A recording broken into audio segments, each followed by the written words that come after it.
Bismillahirrahmanirrahim. Assalamualaikum warahmatullahi wabarakatuh.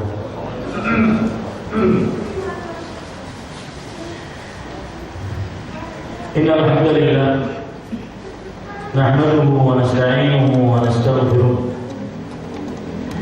wa na'udzu billahi min shururi anfusina wa sayyiati a'malina. Man yahdihillahu fala mudilla lahu wa man yudlil fala hadiya lahu. Wa asyhadu an la ilaha illallah wahdahu la syarika lahu wa asyhadu anna Muhammadan 'abduhu wa rasuluh. Ya ayyuhalladzina amanu taqullaha haqqa tuqatih wa la tamutunna illa wa antum muslimun. يا أيها الناس اتقوا ربكم الذي خلقكم من نفس واحدة وخلق منها زوجها وبث منهما رجالا كثيرا ونساء واتقوا الله الذي تساءلون به والأرحام إن الله كان عليكم رقيبا. يا أيها الذين آمنوا اتقوا الله وقولوا قولا سديدا يصلح لكم أعمالكم ويغفر لكم ذنوبكم ومن يطع الله ورسوله فقد فاز فوزا عظيما. أما بعد فإن أصدق الحديث كتاب الله وخير الهدي هدي محمد صلى الله عليه وعلى آله وسلم وشر الأمور محدثاتها وكل محدثة بدعة وكل بدعة ضلالة وكل ضلالة في النار. Alhamdulillah, kita bersyukur pada Allah Subhanahu wa taala pada hari ini Sabtu siang tanggal 11 Rajab 1435 Hijriah, kita duduk bersama untuk mengkaji ayat-ayat suci Al-Quran dan hadis Rasul Sallallahu Alaihi Wasallam.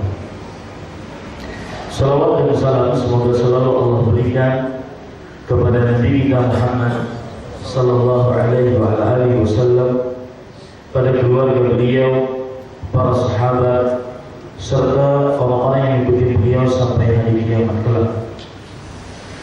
Dengan nama-nama Allah yang husna dan sifat-sifat yang mulia, saya berdoa, Allahumma inna nas'aluka ilman nafi'an wa rizqan thayyiban wa amalan mutaqabbalan. Wahai Allah, sesungguhnya kami memohon kepada Engkau ilmu yang bermanfaat, rezeki yang baik, dan amal yang diterima. Allahumma amin. Bapak Ibu saudara-saudari yang dimuliakan oleh Allah Subhanahu wa taala, tema yang kita angkat pada kesempatan kali ini adalah bulan Rajab yang suci. Kita sekarang di dalam bulan Rajab, dan saya ingin mengingatkan diri saya pribadi dan juga kepada Bapak Ibu sekalian, seorang yang berakal adalah orang yang mengetahui kesempatan-kesempatan emas, kesempatan-kesempatan berharga, tetapi dia tidak meremehkan kesempatan tersebut. Orang yang berakal adalah orang yang mengetahui kapan dikabulkannya doa oleh Allah Subhanahu wa taala, lalu dia gunakan sebaik-baiknya waktu tersebut untuk berdoa. Orang yang berakal adalah kapan Allah Subhanahu wa taala membukakan pintu-pintu ampunan, maka dia minta ampun kepada Allah Subhanahu wa taala di waktu itu. Itu orang berakal, menggunakan sebaik-baiknya kesempatan yang berharga yang mungkin tidak akan kembali lagi. Karena wa ma tadri nafsun madza taksibu ghadan. Seseorang tidak mengetahui kapan atau apa yang akan dia perbuat besok hari. Surat Luqman ayat 34. Makanya ketika kita mendapati bulan Ramadan atau bulan Rajab maksud saya, dan ini adalah bulan yang suci sebagaimana yang disebutkan oleh Allah dalam surat At-Taubah ayat 36. Inna 'iddatash shuhuri 'indallah 12 syahran fi kitabillah yawma khalaqas samawati wal arda minha arba'atun hurum dzalika ad-dinul qayyim fala tadhlimu fihinna anfusakum. Artinya sesungguhnya jumlah bilangan bulan-bulan di sisi Allah terdapat 12 bulan di dalam kitab Allah. Pada hari Allah Subhanahu wa taala menciptakan langit dan bumi dari 12 bulan tersebut terdapat 4 bulan suci.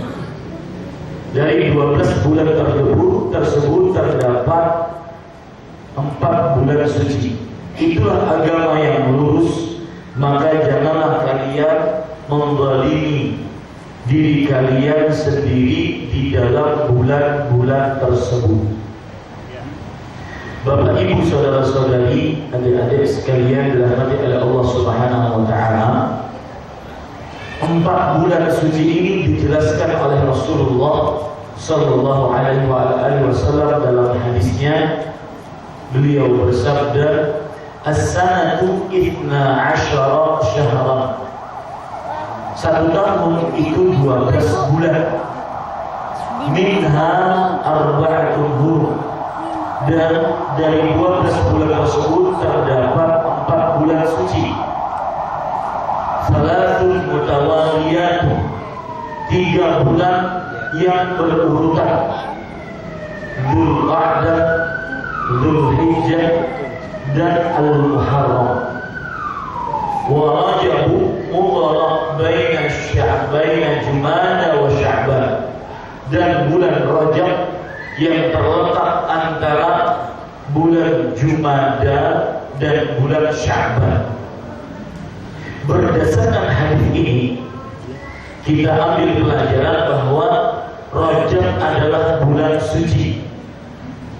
Dan berdasarkan ayat tadi, surat At-Taubah ayat 36, di dalam bulan suci ada satu amalan yang sangat ditekankan, yaitu kita tidak diperbolehkan untuk melakukan kezaliman dengan segala macam bentuknya, baik kezaliman terhadap Allah dengan berbuat maksiat ataupun kezaliman terhadap hamba-hamba Allah dengan melakukan hal-hal yang menganiaya hamba-hamba Allah Subhanahu wa taala.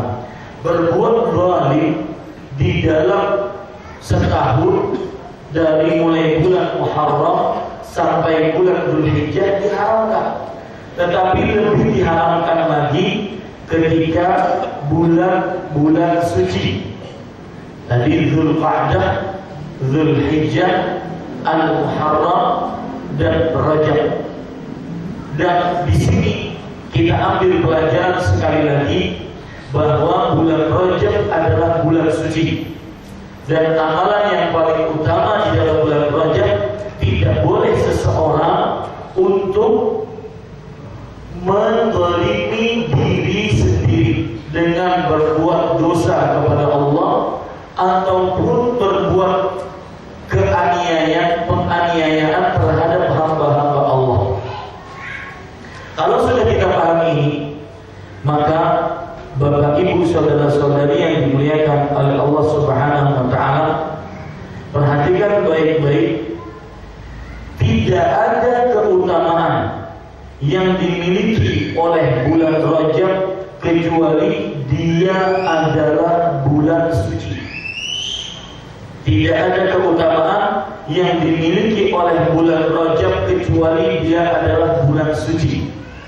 Suci dalam bahasa Arab artinya haram.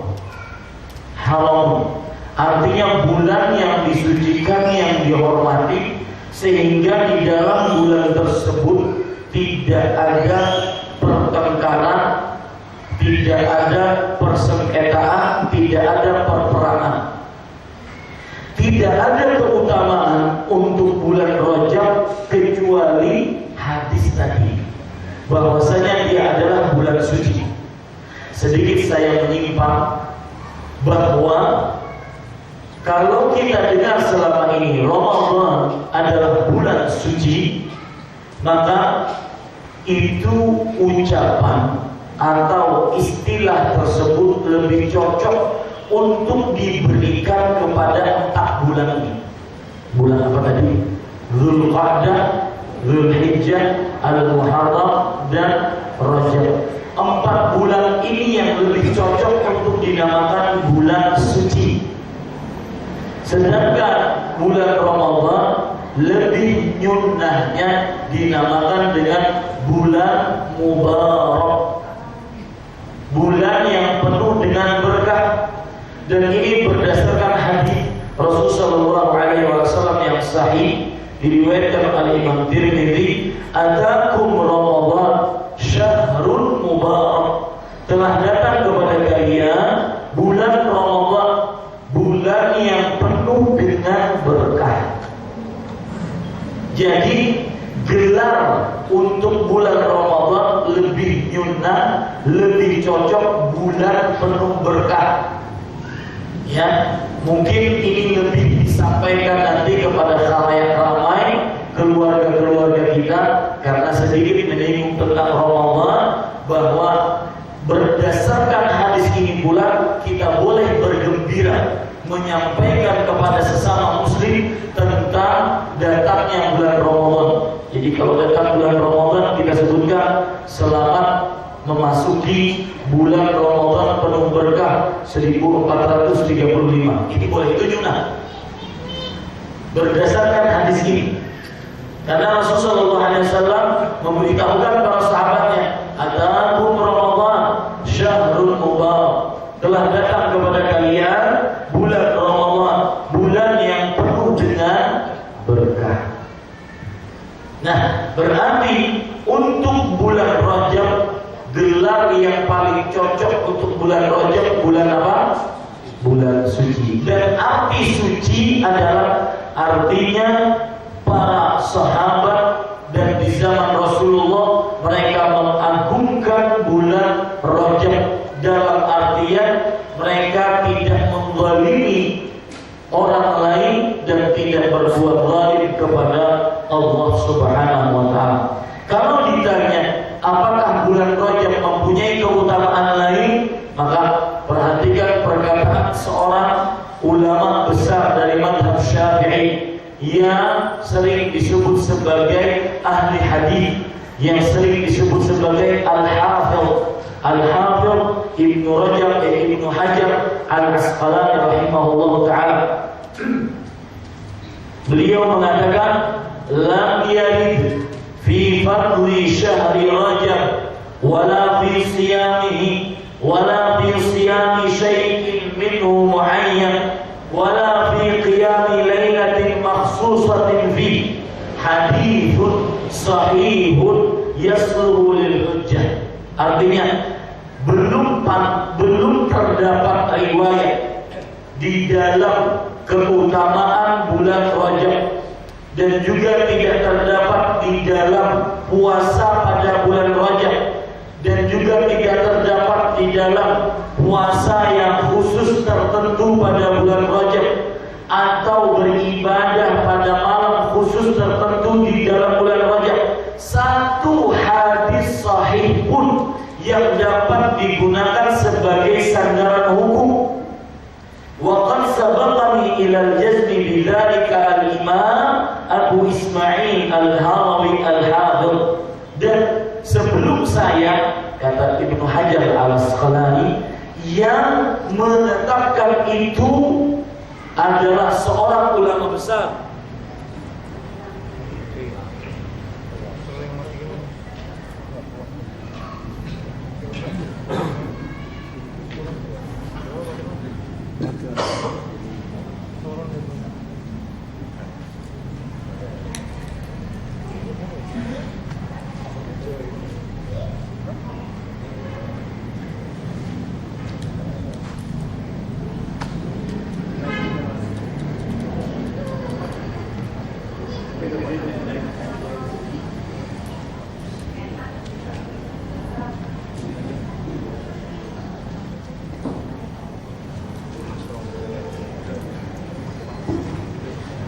Kita lanjutkan.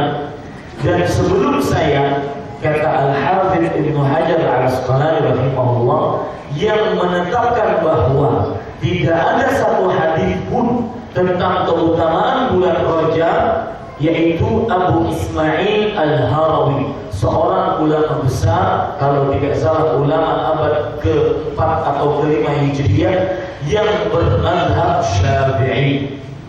Jadi Bapak Ibu, dan ini disebutkan oleh Ibnu Hajar Al-Asqalani dalam kitab beliau Tabyinul Ajab Fima Warada Fi Fadli Rajab.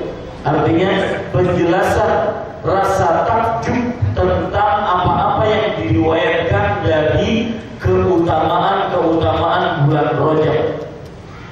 Kemudian beliau juga mengatakan di dalam buku yang sama, wa ammal ahadithul waridatu fi fadli Rajab, adapun hadis-hadis yang terdapat tentang keutamaan bulan Rajab, au fi fadli siyamihi, atau keutamaan tentang berpuasa pada bulan Rajab, au siyami syai'un minhu sarihah fahiya ala ismain, atau keutamaan berpuasa khusus yang terdapat hadis yang jelas, maka hadisnya dibagi menjadi dua, dha'ifatun wa mawdu'ah.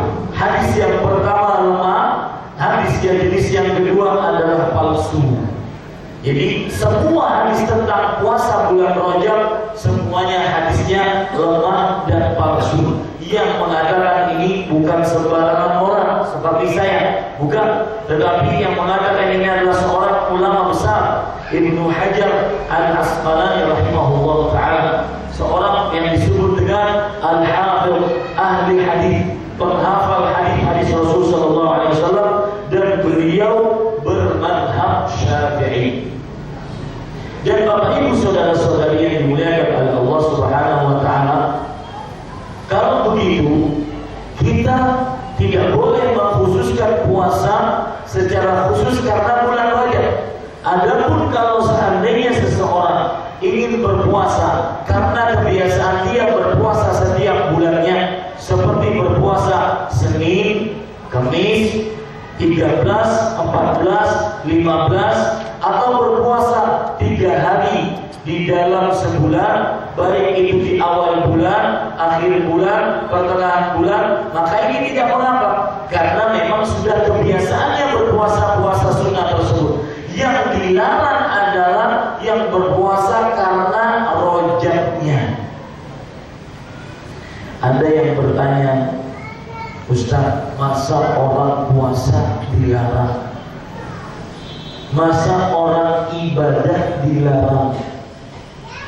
Saya jadi teringat 2 riwayat kalau ada orang yang mengatakan seperti ini.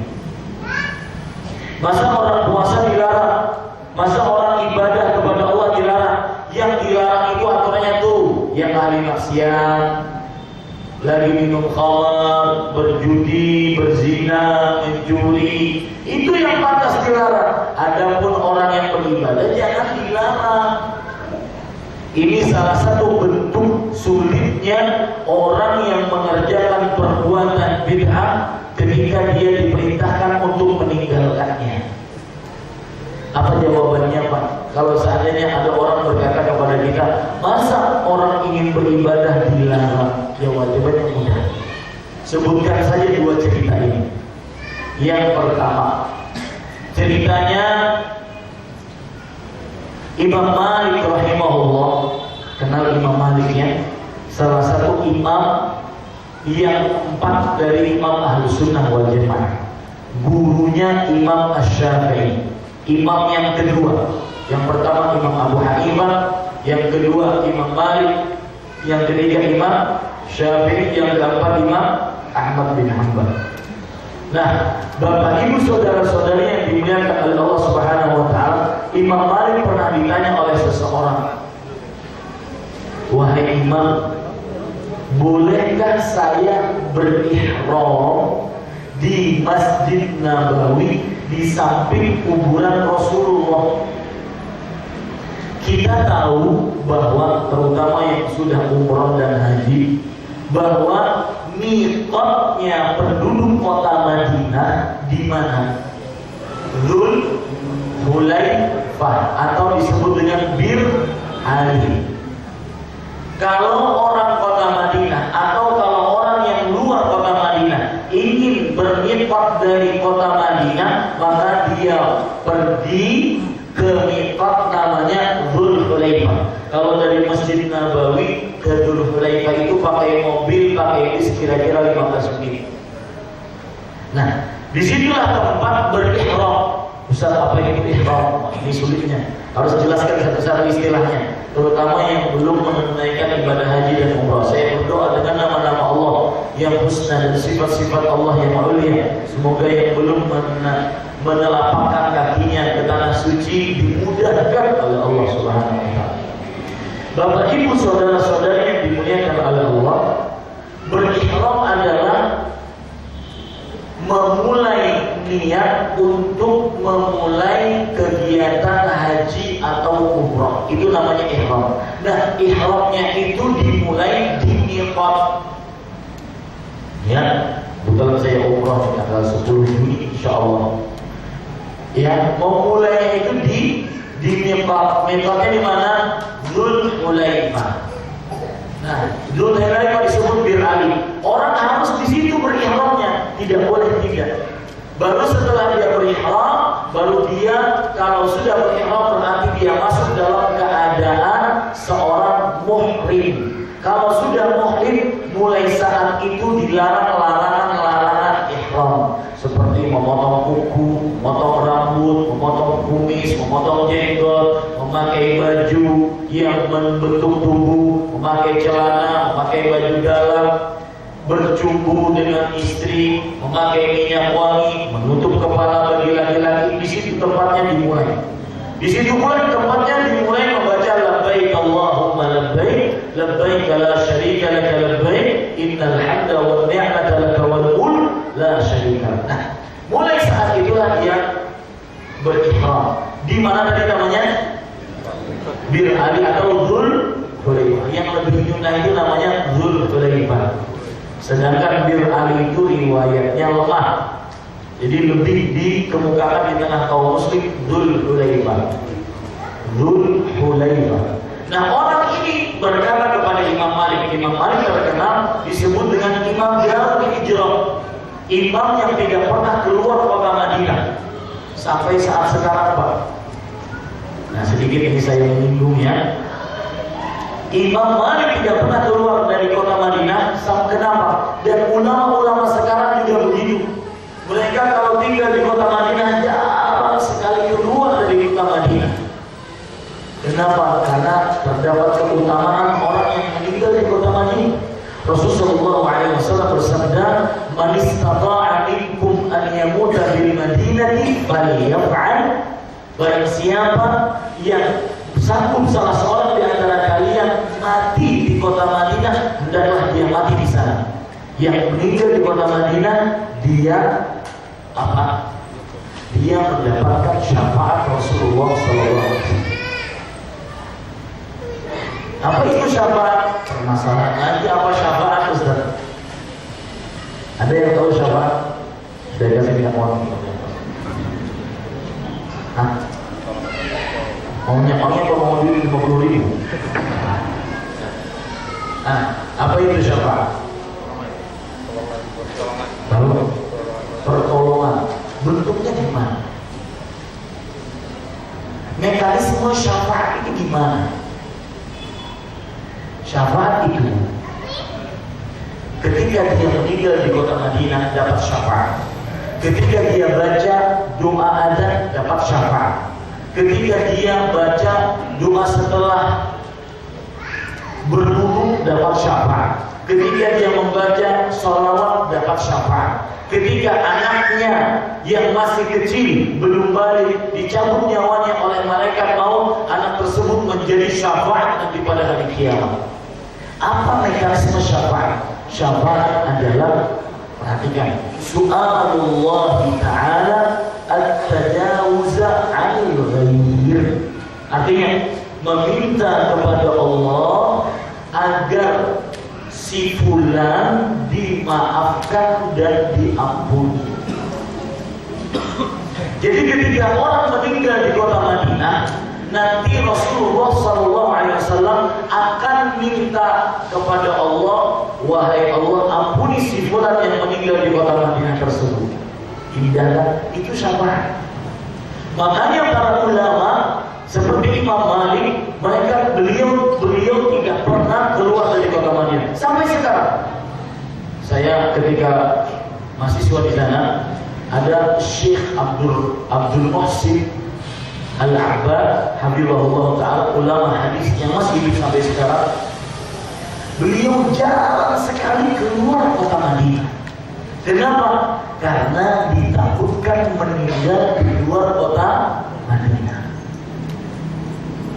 Dan ini menjadi pelajaran bagi kita.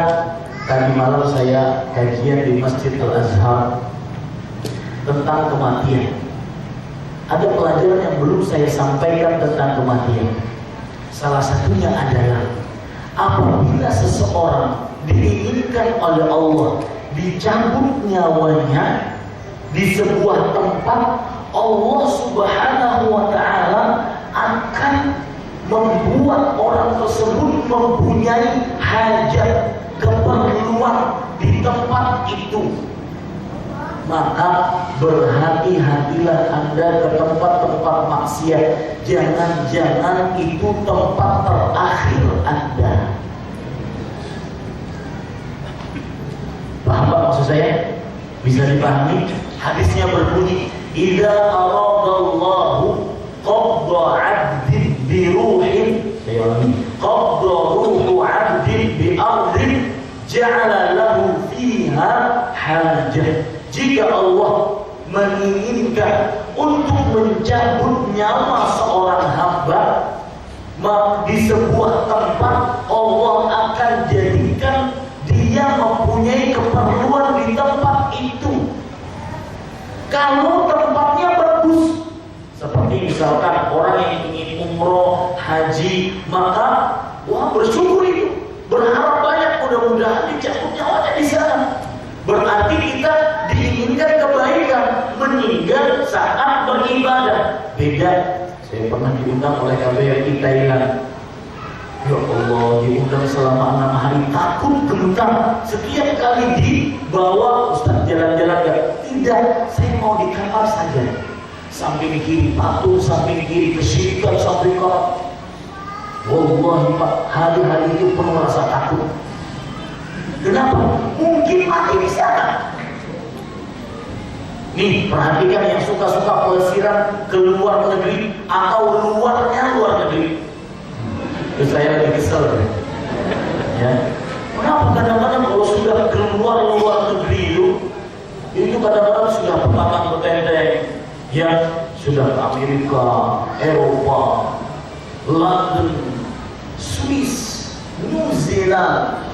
Yang seakan-akan orang yang belum ke sana baru cuma sampai Bintaro, veteran, kampung. Ini melewas sekali. Seakan-akan cuma seperti itu. Padahal di sana dilihat cuma aurat.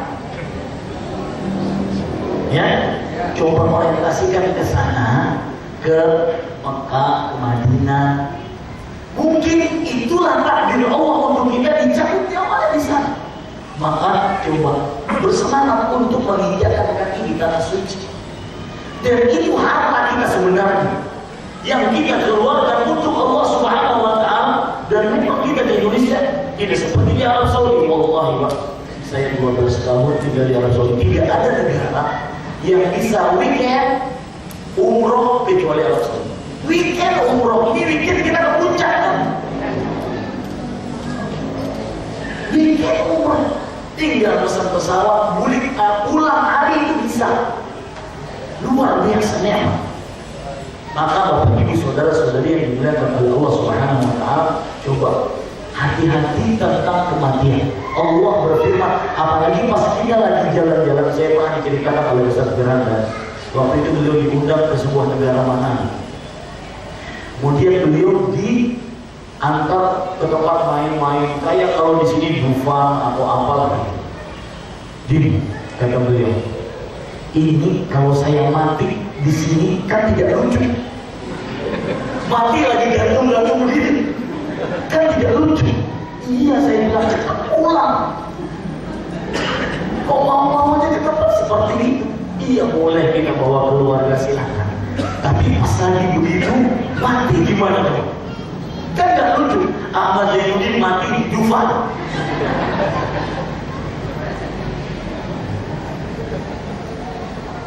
Hati-hati, pelajaran kematian luar biasa. Ya, jika Allah menginginkan untuk seorang hamba dicabut nyawanya di sebuah tempat, Allah akan membuat dia keperluan, mempunyai hajat keperluan di tempat itu. Hati-hati. Makanya ketika kita keluar rumah, perhatikan, jangan-jangan ini terakhir saya keluar rumah. Berkenaan dengan Ramadan juga, mungkin saya ini tidak ke Jakarta.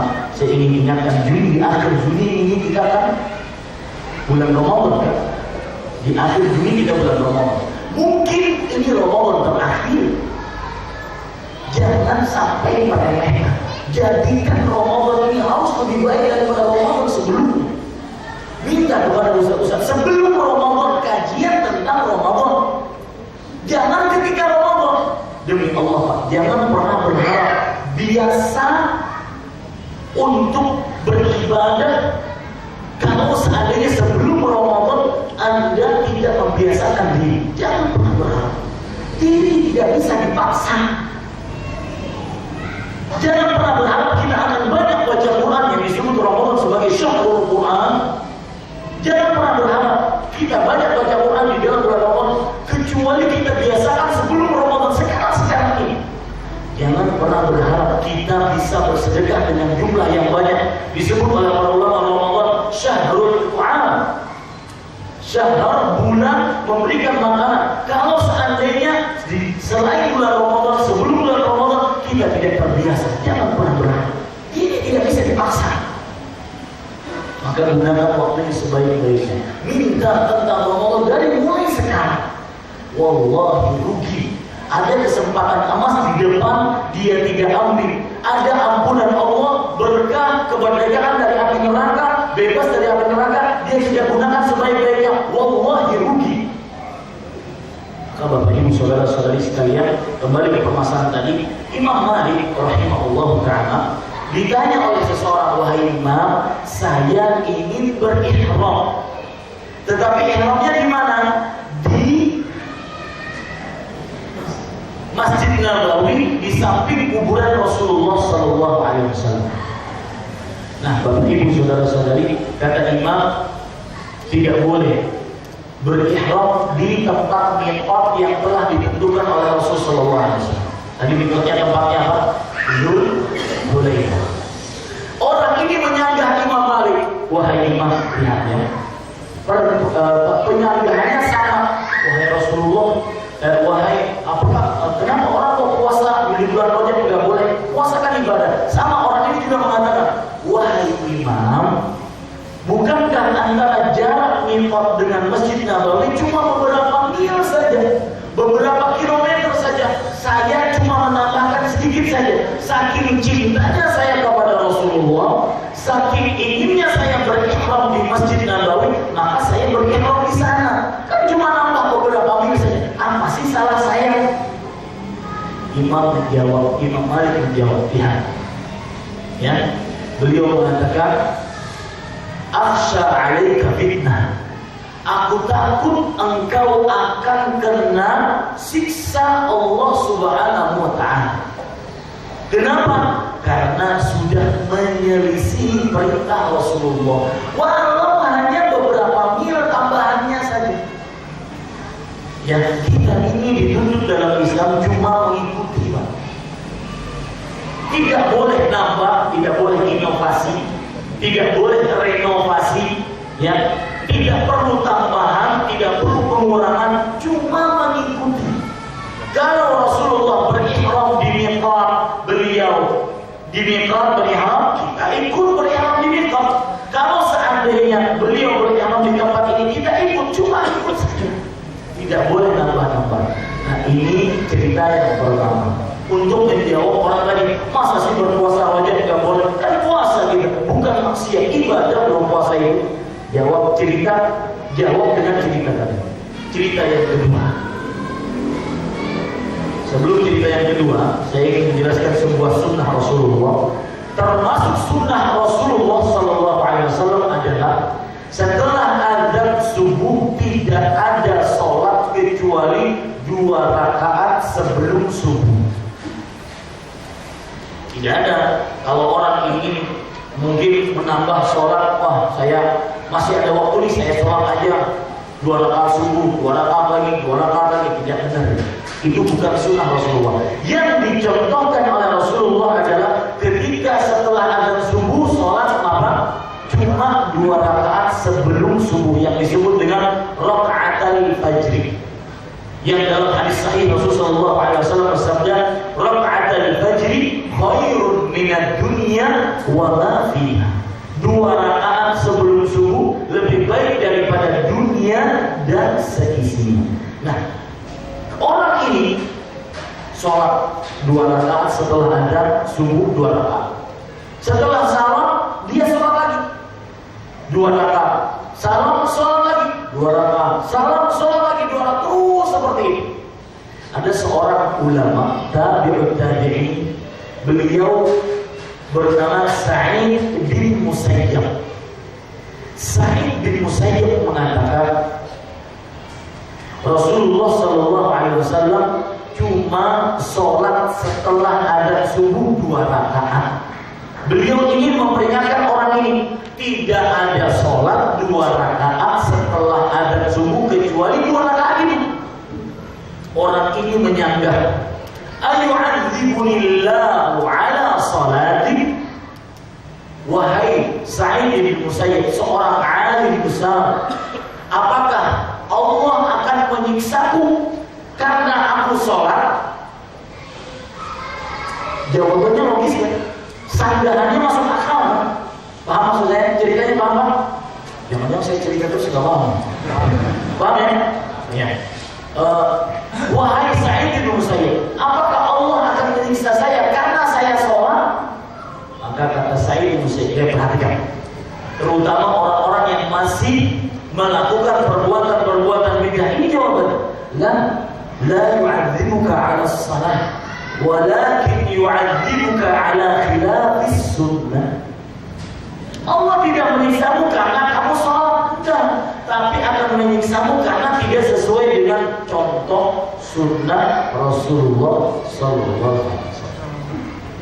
2 ini, ya, cerita untuk menyanggah orang-orang yang sering melakukan perbuatan bid'ah dan disebut dengan bid'ah hasanah. Mereka sering mengatakan, masa orang baca Yasin malam Jumat ditentang? Itu yang harus ditentang, itu yang lagi mabok-mabokan, judi, berzina, itu tuh yang harus dibid'ahkan. Kita di masjid baca Quran, masa dilarang? Allah kita katakan cerita Sa'id bin Musayyib agar paham. Ini Bapak Ibu saudara-saudari, berarti poin pertama sudah kita paham, yaitu bahwa tidak ada keutamaan untuk bulan Rajab 1 hadis pun. Ya, tidak ada keutamaan untuk bulan Rajab 1 hadis pun. Dan yang kedua juga kita sudah pahami, tidak ada puasa khusus di dalam bulan Rajab. Bahkan Umar bin Khattab radhiyallahu anhu, beliau memukuli tangan orang-orang yang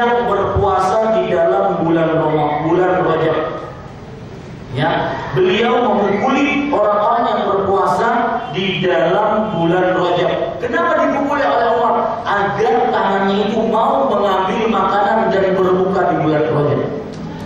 Kenapa demikian? Karena bulan Rajab Rasul Shallallahu Alaihi Wasallam tidak pernah mengkhususkan puasa di bulan Rajab. Tidak Rasulullah, tidak juga para sahabat Nabi, tidak juga para tabi'in. Makanya Umar bin Khattab memukuli tangan-tangan orang-orang yang berpuasa di bulan Rajab. Agar apa? Agar karena dengan pukulan tersebut dia mau berbuka. Dan bulan Rajab atau berpuasa di bulan Rajab itu adalah min baqaya umuril jahiliyah, termasuk sisa-sisa perkara kaum jahiliyah. Termasuk sisa-sisa perkara kaum apa?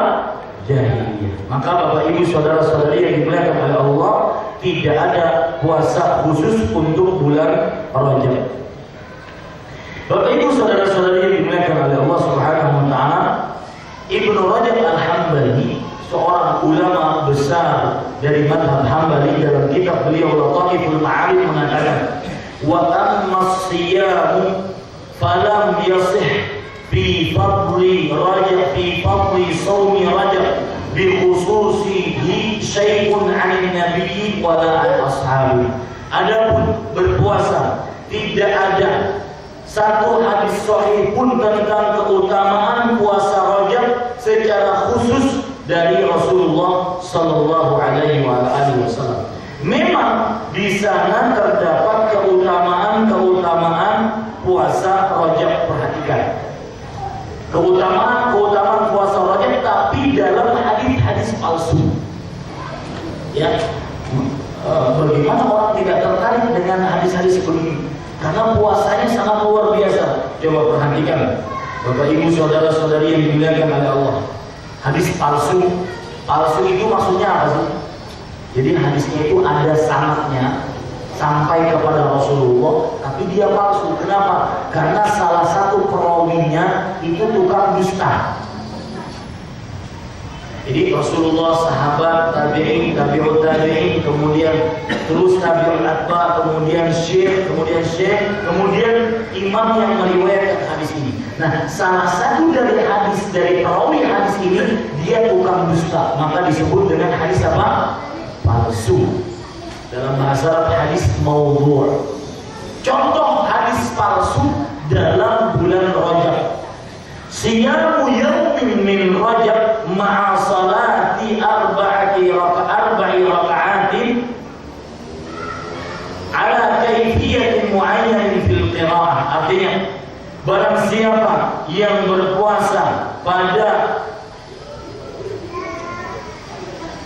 bulan Rajab ditambah dengan 4 rakaat sholat di dalam bulan Rajab dengan tata cara yang tertentu, maka akan diampuni dosanya. Ini palsu. Ada lagi puasa yang disebutkan oleh para ulama tentang puasa Rajab. Hadisnya, man shoma min Rajab imanan wa ihtisaban. Barang siapa yang berpuasa dari bulan Rajab karena iman dan karena berharap pahala, maka satu harinya seperti dia berpuasa 1 tahun. Hari yang kedua seperti dia berpuasa 1 bulan. Hari yang ketiga seperti dia berpuasa 1 minggu. Hari yang keempat seperti dia berpuasa hari-hari lainnya. Siapa yang tidak tertarik? Hari pertama seperti orang berpuasa 1 tahun. Hari kedua seperti orang berpuasa 1 bulan. Hari yang ketiga seperti orang berpuasa satu minggu dan seterusnya. Ini semua hadis palsu. Dan saya katakan, Bapak Ibu saudara-saudari yang dimuliakan oleh Allah, ya, semua perbuatan bid'ah dalilnya tidak lebih dari 3. Silakan dicatat ini. Semua perbuatan bid'ah dalilnya tidak lebih dari 3. Yang pertama, hadisnya palsu. Hadis palsu tidak bisa diamalkan karena palsu. Yang kedua, perbuatan bid'ah selalu memakai hadis lemah, hadis lemah juga pendapat yang paling kuat tidak bisa diamalkan. Ya, meskipun jumhur ulama mengatakan bahwasanya kalau hadis palsu di dalam permasalahan fadhailul a'mal dengan syarat-syaratnya maka boleh diamalkan. Syaratnya ini aneh Pak, syarat-syarat dari jumhur ini. Boleh mengamalkan hadis palsu asalkan ketika mengamalkan jangan beranggapan Rasulullah mengamalkan hadis itu. Gimana? Kan aneh. Ya, itu syarat mereka yang pertama. Syarat mereka yang kedua, boleh mengamalkan hadis palsu asalkan tidak boleh berkeyakinan bahwasanya itu adalah hadis yang pernah, bukan itu sudah disebutkan tadi. Boleh mengamalkan hadis palsu, hadis lemah asalkan tidak boleh berkeyakinan Rasulullah mengamalkan hadis itu. Yang kedua, boleh mengamalkan hadis lemah asalkan tidak boleh menyebarkan hadis tersebut kepada kaum muslimin. Ini ada juga syarat. Syarat yang ketiga, boleh mengamalkan hadis lemah tersebut asalkan dia memiliki hadis sahih sebelumnya. Kalau begitu untuk apa tinggalkan aja ya hadis yang lemah, kita amalkan hadis yang sahih selesai. Ini pendapat yang lebih kuat, tidak boleh mengamalkan hadis lemah baik dalam masalah fadhailul a'mal. Apa itu fadhailul a'mal? Seperti keutamaan puasa ini, larangan atau ancaman melakukan ini, itu namanya fadhailul a'mal, bukan halal haram, bukan. Jadi pendapat yang lebih kuat adalah bahwa hadis lemah tidak bisa diamalkan sama sekali. Nah, saya katakan tadi, ahli bid'ah, orang-orang yang mengamalkan perbuatan bid'ah, dalilnya tidak lebih dari 3. Yang pertama apa tadi Pak? Hadis palsu. Yang kedua hadis lemah. Yang ketiga hadis sahih tidak pada tempatnya. Hadis sahih tidak pada tempatnya. Ingin contoh biar lebih mudah Pak? Contohnya, misalkan seorang yang suka berzikir berjamaah dibimbing oleh satu orang, apalagi kalau di Istiqlal, subhanallah walhamdulillah wala ilaha illallah wallahu akbar. Kalau itu diucapkan sekarang saja, itu memang terasa merdu, apalagi bersama-sama bergemuruh, apalagi Istiqlal. Bagaimana orang tidak menangis? Jadi ukurannya bukan menangis atau tidak menangis, ukurannya sesuai sunnah atau tidak. Nah, mereka ini berdalil dengan apa? Dengan ayat Al-Quran. Allah berfirman, ya ayyuhalladzina amanu dzkurullaha dzikran katsira. Wahai orang-orang yang beriman, berzikirlah kepada Allah dengan zikir yang banyak. Kata mereka, itu kan coba lihat, Allah berfirman, wahai orang-orang yang beriman, berarti banyak, berarti zikirnya boleh berjamaah.